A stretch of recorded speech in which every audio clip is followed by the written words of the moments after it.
বাংলাদেশে থাকলে উচ্ছৃঙ্খল হয়ে যাই, বললেন প্রিয়াঙ্কা জামান।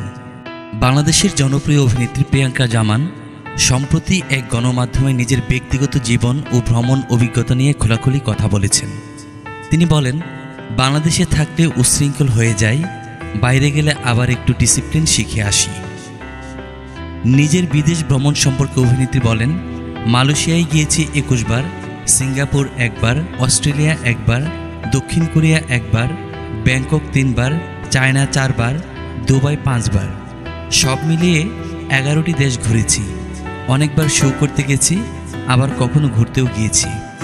বিদেশে গিয়ে কি ভালো লাগে জানতে চাইলে প্রিয়াঙ্কা বলেন, বিদেশে গিয়ে সবচেয়ে ভালো লাগে যেখানে সেখানে থুতু ফেলতে পারবো না, চুইংগাম ফেলতে পারবো না, সবাই ভদ্রভাবে কথা বলতে হয়, পরিচ্ছন্নতা বজায় রাখতে হয়, নিজের কাজ নিজের করতে হয়। এগুলো আমার খুব ভালো লাগে, এজন্যই বেশি যাই।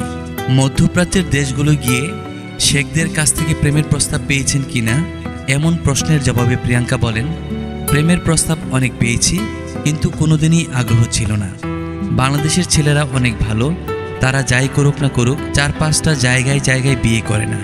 এছাড়া শেখদের সাথে প্রেম ভালোবাসায় এগুলো করার কিছু নেই উল্লেখ করে তিনি বলেন, কারণ ওদের একটাও ফিক্স থাকে না।